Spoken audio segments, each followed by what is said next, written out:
Hi, and welcome to your water treatment plant. My name is Krista and I'm going to be showing you around. Let's go! Today we're going to have a look around and find out how water is collected from a natural source and made safe for us to drink. I know all about smart water starts with you, and I hope you learn more about that too, and start to think about how water is an amazing resource that we have to look after. Here in the Waikato, each person uses around 250 litres every day. That's this many milk bottles. Look around your group. Can you guess how many bottles of water you would all use each day? Now imagine how much water your whole school uses, how much your town uses. Water starts to be a very big deal. Water is a limited resource that we often take for granted here in New Zealand. You turn on the tap and clean, healthy water comes out every time. Because we're so used to water on tap, we often don't think about water as a valuable resource that needs treatment before it's safe to drink and use. Hamilton City gets all of its water from the mighty Waikato River, which flows from Lake Taupō and the Taupō catchment. Some of you might get our water from a different source. Some people collect water from the roof of their houses and store it in tanks. Some families use a pump system in a stream to transport water to their house. It's quite common for farms and rural properties to use an underground bore or well to get water from. Most of us are connected to the piped network provided by your local council. That's the system we are going to learn more about today. We are going to check out the process that water takes from the source and makes it ready for us to drink. This is where the water is taken from the river. It's called the intake. The water comes through the metal grates. Their job is to stop large items like logs, branches and rubbish from getting in with the water and wrecking the treatment plant's machinery. This is the first part of screening. The water flows from here to the pump house. The water from the intake goes through a band screen next. The water is pushed through the vertical band screens that are 20 metres tall. The band screen takes out riverweed, twigs, leaves and other small items. All that stuff is collected at the top and washed right back into the river. This is one of the ways to minimise our impact on the water source. After the water has been screened 2 times, it comes into the water treatment plant. Come see. Large pumps move the water from the intake into the water treatment plant in these pipes. This is what the water looks like at this point. It's not quite ready for drinking at this stage. It still needs to have all the little microscopic bits taken out.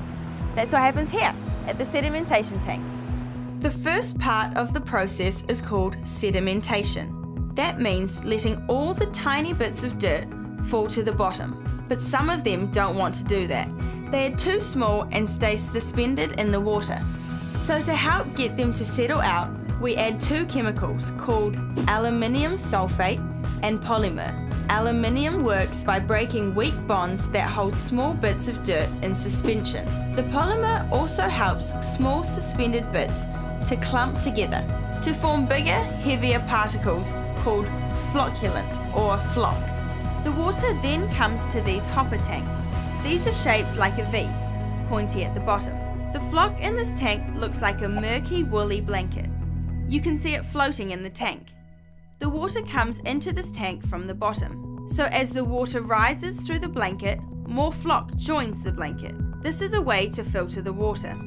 This floc is sucked out of the tanks all the time and goes into the wastewater system. The water treatment plant operators can tell a lot about the quality of the water by looking at the floc, what colour it is, how tight it is formed and how the blanket looks.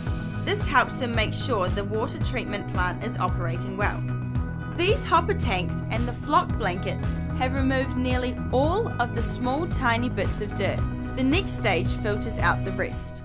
These are the gravity-fed sand filters, which means the water comes in the top of the pool and slowly passes through the sand filters at the bottom.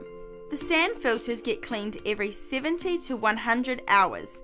It's cleaned by blasting air through the sand filters, followed by clean water to wash out the dirt.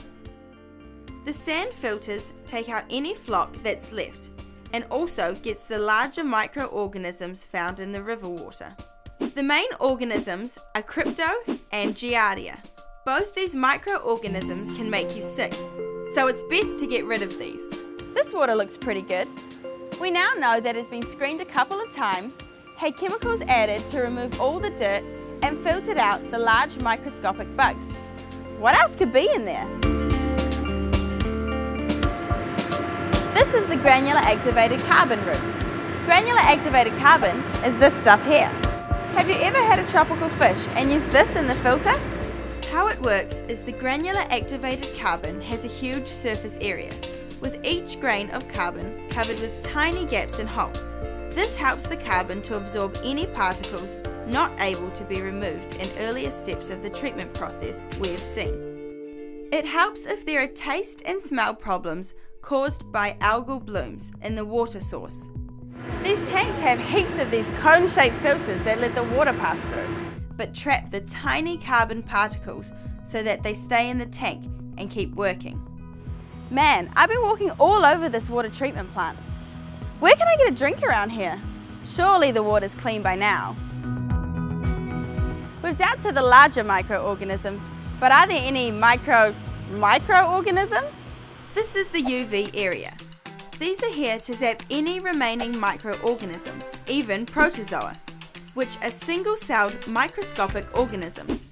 The UV light deactivates these organisms by permanently altering their DNA structure, so they are unable to infect or reproduce.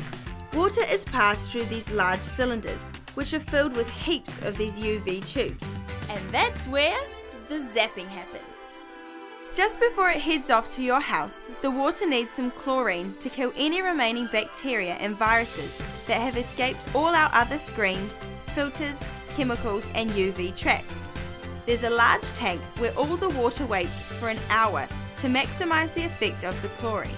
A small amount of chlorine is left in the water, leaving the treatment plant to provide some protection in the pipes, so the water remains safe between leaving the plant and coming out of your tap. Now that you know the process that it takes to get clean water to your tap, would you agree that it's a valuable resource? Can you think of ways to reuse water at home? The easiest way you can take action is by sharing what you've learnt today with your family and friends. We all need to work together to be smart with our water. Smart water starts with you.